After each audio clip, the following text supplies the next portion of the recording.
નમસ્કાર દર્શક મિત્રો, તમે જોઈ રહ્યા છો સાંઈ ક્રિમિનલ સંચાલિત ઝટપટ ન્યૂઝ અને નવસારી લાઈવ. દિવસભરની ઘટનાઓથી અવગત કરાવતા બુલેટિન ઝટપટમાં જુઓ આજના સમાચાર. નવસારીમાં એક જ રાતમાં ચોરીનો આતંક સામે આવ્યો હોય તેવી ઘટના સામે આવી છે. નવસારીના કબીલપોર વિસ્તારમાં એક રાતમાં 7 મકાનોના તાળા તૂટવાની ઘટના સામે આવી છે. નવસારીના કબીલપોર વિસ્તારના વિવિધ એપાર્ટમેન્ટોમાં તસ્કરોએ જઈ અને તહેલકાવ મચાવ્યો હોય તેવા દ્રશ્યો સામે આવી રહ્યા છે. તસ્કરો દ્વારા 7 બંધ મકાનોને નિશાન બનાવી તાળા તોડી ચોરીનો પ્રયાસ કર્યો છે, પરંતુ ચોરીની ઘટનામાં 5,000 રૂપિયા ચોરાયા હોવાનું હજુ સુધીમાં સામે આવ્યું છે. હજુ મહત્વનું એ છે કે જે વિસ્તારમાં સીસીટીવી લાગ્યા ત્યાં ચોરોએ ડર્યા વગર સીસીટીવી સામે જઈ અને તેઓએ ચોરીને અંજામ આપ્યો છે. ત્યારે પોલીસે હવે સીસીટીવી ફૂટેજને આધારે ચોરોને ઝડપી પાડવા માટે ચક્રો ગતિમાન કર્યા છે.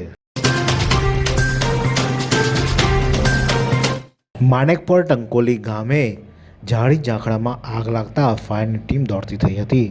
નવસારીના માણેકપર ટંકોલી ગામે આજે જે અવાવૃત જગ્યા હતી ત્યાં પાંદડા પડ્યા હતા અને જેમાં કોઈ કારણોસર આગ ભભૂકી ઉઠી હતી અને આગે વિકરાળ સ્વરૂપ ધારણ કરતા ગ્રામજનોએ નવસારી ફાયર ફાઇટરનો સંપર્ક કર્યો. ફાયરની ટીમ તાત્કાલિક ઘટના સ્થળે 2 બંબા લઈને પહોંચ્યા હતા અને તેઓ દ્વારા પાણીનો મારો ચલાવી આગ પર કાબૂ મેળવવામાં આવ્યો હતો.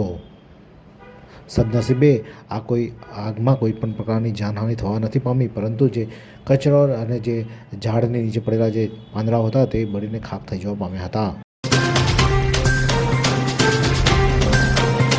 વિજલપોરમાં એક શ્વાન પર ટેમ્પો ચાલકે ટેમ્પો ચલાવી દેતા શ્વાન ગંભીર રીતે ઘવાયું હતું, જેથી સ્થાનિકો દ્વારા એમ્બ્યુલન્સ બોલાવવામાં આવી હતી અને એમ્બ્યુલન્સ દ્વારા આ શ્વાનને પ્રાથમિક સારવાર આપવામાં આવી હતી અને તેને બચાવી લેવામાં આવ્યો હતો અને તેને અત્યારે હાલમાં સારવાર માટે તેઓ દ્વારા સાથે લઈ જવામાં આવ્યો છે. વિજલપોર સિટી ગાર્ડન વિસ્તારની આ ઘટના છે અને આ ટેમ્પો ચાલકે એક શ્વાનને અડફેટે લેતા તે ઇજાગ્રસ્ત થયો હતો. આગામી 21 અને 22મી માર્ચે મિલેટ મહોત્સવ બીઆર ફાર્મ ખાતે યોજાશે. નવસારી મહાનગરપાલિકાના પ્રથમ મિલેટ મહોત્સવમાં સુચારુ આયોજન અર્થે કમિશનર દેવ ચૌધરીના અધ્યક્ષસ્થાન હેઠળ બેઠક યોજાઈ હતી. મિલેટ મહોત્સવના પ્રાકૃતિક નેચરલ ફાર્મિંગ તથા મિલેટ અને બનેલા વિવિધ પ્રોડક્ટ્સનું પ્રદર્શન યોજાશે. નવસારીમાં મિલેટ મહોત્સવ ખેડૂતો માર્ગદર્શન અને આવક વૃદ્ધિ તરફ મહત્વનું પગલું બની રહેશે. ગોધાબારી મુકામે સાકર વાંચન કુટીરનું લોકાર્પણ કરવામાં આવ્યું. વાંસદા તાલુકાના ગોધાબારી મુકામે સાકર જીવન વિકાસ ટ્રસ્ટ મુંબઈના ફાઉન્ડેશન હિતેશભાઈ ભૂતાના સૌજન્યથી નિર્મિત સાકર વાંચન કુટીર ગોધાબારીનું લોકાર્પણ કાર્યક્રમ તથા અંગદાન, દેહદાન, ચક્ષુદાન સંકલ્પ સાથે કાર્યક્રમ યોજાયો હતો. જે.એમ. પટેલ અને આર.જી.કે. નાયક સાર્વજનિક હાઈસ્કૂલ મંદિરનું ટેસ્ટ ફોર બેસ્ટ શ્રેષ્ઠ ઇનોવેશન તરીકે રાજ્ય કક્ષાએ સન્માનિત કરવામાં આવ્યા. બીએપીએસ સ્વામિનારાયણ મંદિર, યોગી ફાર્મ, નડિયાદ ખાતે તારીખ 16 થી 18 માર્ચ દરમિયાન રાખવામાં આવેલા જેમાં રાજ્ય કક્ષાના 5 ઝોન પ્રદેશમાંથી ફાઉન્ડેશન સ્ટેજથી શરૂ કરી શિક્ષણ પ્રશિક્ષણ સ્ટેજ સુધીની 40 કૃતિઓ રજૂ કરવામાં આવી હતી. જેમાં દક્ષિણ ઝોનના 7 જિલ્લાના સેકન્ડરી સ્ટેજમાં પ્રથમ આવેલ જે.એમ. પટેલ અને આર.જી.કે. નાયક સાર્વજનિક હાઈસ્કૂલ મંદિરના આચાર્ય શૈલેષસિંહ પટેલના માર્ગદર્શન હેઠળ ચાલતું test for best innovation presentation રાજ્ય કક્ષાએ શાળાના આચાર્ય દ્વારા કરવામાં આવ્યું હતું. સૌ મુલાકાતી અને સમગ્ર શિક્ષણ જગત માટે આ ઇનોવેશન આકર્ષણ તથા પ્રશંસાને પાત્ર બન્યું હતું. રાજ્ય કક્ષાના આ શ્રેષ્ઠ ઇનોવેશન બદલ શાળાને પ્રમાણપત્ર તથા ટ્રોફી આપી સન્માનિત કરવામાં આવ્યા હતા. ગ્રામ રત્ન એવોર્ડ વંકાલના મહેન્દ્રસિંહ પરમારને એનાયત થયો. નવી નગરી પ્રાથમિક શાળા માલનપાડાના પૂર્વ આચાર્ય અને વાંકલ ગામના રહેવાસી મહેન્દ્રસિંહ નાથુસિંહ પરમારને વાંકલ ગ્રામ પંચાયત દ્વારા ગ્રામ રત્ન એવોર્ડ 18મી માર્ચ 2024ના રોજ બુનિયાદી વિદ્યા મંદિર વાંકલ મુકામે સંધ્યાકાળે યોજાયેલા રંગોત્સવ અને વાર્ષિક સમારોહમાં વાંકલના સરપંચ યોગિતાબેનના વરદ હસ્તે એનાયત કરવામાં આવ્યો હતો.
વ્યારામાં નેત્રયજ્ઞનો 259 લાભ લીધો હતો. નવસારી રોટરિયા ઇન્સ્ટિટ્યૂટ દુધિયા તળાવ તથા સરભોણ વિભાગ ગાયત્રી પરિવાર દ્વારા વ્યારા રાણા સમાજની વાડીમાં 18/3 બુધવારે 9 થી 1 દરમિયાન વ્યારા સમાજના કેવિનભાઈ રાજુભાઈ રાણાના 30મા જન્મદિવસ નિમિત્તે નેત્રયજ્ઞ રક્તદાન યજ્ઞ રાખવામાં આવ્યો હતો, જેમાં 259 વ્યક્તિઓએ આંખની તપાસ થઈ હતી, જેમાં મોતિયાબિંદુના 28 દર્દીએ, નંબરવાળા 135ને યોગ્ય ચશ્મા વિતરણ કરાયા હતા અને બારડોલીના દાનદાતા જ મોહમ્મદ ઝહીર હાફિઝજી સ્ટેપ યાર્ડ તરફથી આપવામાં આવ્યા હતા અને 28 મોતિયાના દર્દીઓને વ્યારા સમાજની વાડીમાં રોટરિયા હોસ્પિટલ નવસારી લઈ જઈ ઓપરેશન થયા બાદ પરત વ્યારા મૂકવામાં પણ આવશે.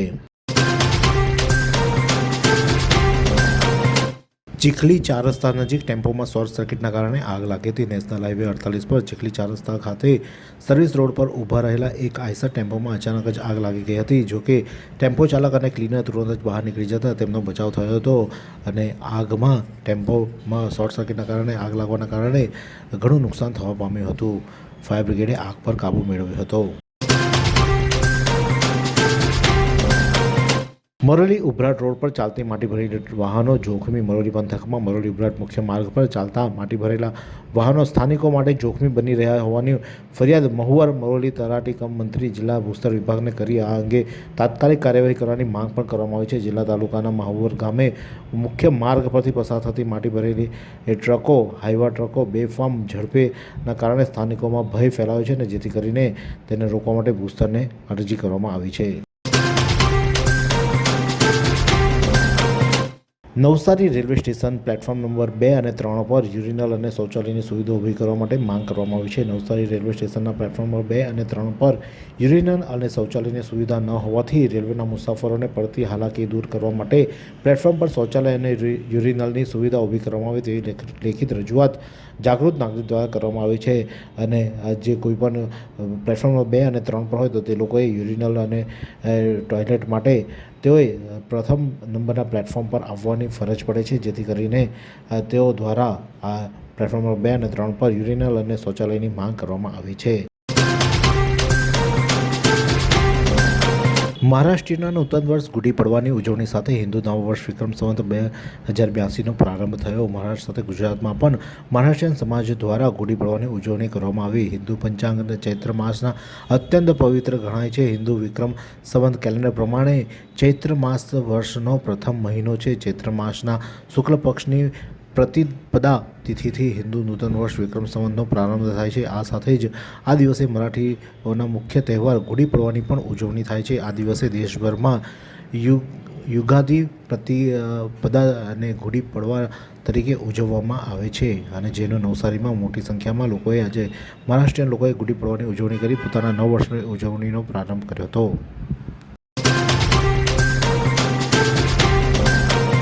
ખેરગામ ખાતે રામનવમી અને ઈદના તહેવારને લઈને શાંતિ સમિતિની બેઠક યોજાઈ. ખેરગામ તાલુકામાં મામલતદાર કચેરી ખાતે મામલતદાર વિજય પટેલના અધ્યક્ષસ્થાને ખેરગામ શાંતિ સમિતિની બેઠક બુધવારના રોજ યોજાઈ હતી. રામનવમી અને ઈદના તહેવારને લઈને તાલુકામાં શાંતિનું વાતાવરણ જળવાઈ રહે અને સદભાવનાપૂર્ણ રીતે આ તહેવાર ઉજવાઈ શકે તે અંગે ચર્ચા કરવા માટે મામલતદાર અને ખેરગામ પીઆઈ ચૌધરીની હાજરીમાં શાંતિ સમિતિની બેઠક પૂર્ણ થઈ હતી. નવસારીમાં ઋતુ કઈ રીતે ચાલી રહી છે તે જ કંઈ સમજ પડતી નથી. નવસારીમાં વહેલી સવારે ઠંડી, બપોરે ફૂલ ગરમી અને સાંજે પવન સાથે અમી છાંટણા, એટલે કે નવસારીમાં એક જ દિવસમાં 3 ઋતુનો અનુભવ થાય તેવું આજે વાતાવરણ જોવા મળ્યું હતું. નવસારીમાં વાત કરવામાં આવે હવામાનની તો નવસારી જિલ્લાનું આજનું મહત્તમ તાપમાન 34°C રહ્યું હતું, જ્યારે લઘુત્તમ તાપમાન 18.7°C નોંધાયું હતું. હવામાં ભેજનું પ્રમાણ સવારે 91%, જ્યારે સાંજે 38% રહ્યું હતું. હવાની ગતિ 2.7 km/કલાક ફરતી રહી હતી. એટલે કે નવસારીમાં આજે વાતાવરણે 3 ઋતુ એક જ દિવસમાં અનુભવ થાય તેવા આજે દ્રશ્યો સર્જાયા હતા. એવી કઈ હોસ્પિટલ છે જ્યાં કેન્સર માટે સર્જરીની સેવા હોય, કીમોથેરાપીની સારવાર હોય, રેડિયેશનની સારવાર હોય, પીટી સીટી સ્કેન હોય, કેન્સરની પેથોલોજી હોય, મેમોગ્રાફી હોય, એટલે કે બધું જ. હા, બધી જ સારવાર એક જ હોસ્પિટલમાં હોય. તે છે નવસારી નિરાલી કેન્સર હોસ્પિટલ.